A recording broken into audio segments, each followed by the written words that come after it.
আসসালামু আলাইকুম সম্মানিত প্রিয় ভাই এবং বন্ধুগণ, আজকে আমরা তাড়াতাড়ি আমাদের কাজকর্ম গুছিয়ে আমরা রওনা দিয়েছি আমাদের শেরপুর জেলার সবথেকে বড় একটি বাজার, যার নাম হচ্ছে নকলা বাজার। এটি আসলে শুধু শেরপুরের মধ্যে নয়, বৃহত্তর ময়মনসিংহের মধ্যে বৃহত্তম একটি বাজার। এখান থেকে প্রচুর পরিমাণে গরু মানুষ বিভিন্ন জেলায় বিভিন্ন বিভাগে ক্রয় করে নিয়ে যায় খামারের জন্য এবং গোশতের জন্য।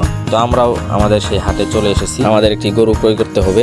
তো আমরা ঘুরতে ঘুরতে আমাদের একটি গরু পছন্দ হয়ে যায়। গরুটির জাতের নাম হচ্ছে শাহিওয়াল জাতের গরু এবং আমরা গরুটি ক্রয় করি গরুর মালিকের কাছ থেকে 1,35,000 টাকায়। তো আমরা আপনাদেরকে সেই গরুটি এখন দেখাবো। গরুটি আমরা বেঁধে রেখেছি, এই যে এটি হচ্ছে আমাদের সেই কাঙ্ক্ষিত গরু। দেখতেই পাচ্ছেন একদম লাল টকটকে, লম্বা চওড়া, আলহামদুলিল্লাহ সব দিক দিয়ে ঠিক আছে মাশাআল্লাহ। এমন গরু খুঁজে পাওয়া আসলে দুষ্কর ব্যাপার।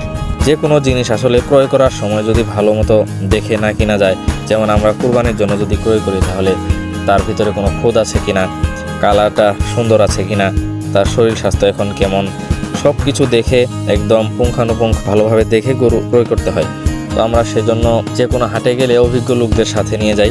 তো দেখতেই পাচ্ছেন আমাদের গরুটি, এই যে এটি হচ্ছে এই বাজারের রসিদ, 1,35,000 টাকায় আমরা ক্রয় করেছি। এখন আমরা গরুটিকে বাসায় নিয়ে যাবো। আলহামদুলিল্লাহ, সবাই আমাদের জন্য দোয়া করবেন। আসসালামু আলাইকুম ওয়া রাহমাতুল্লাহি ওয়া বারাকাতুহু।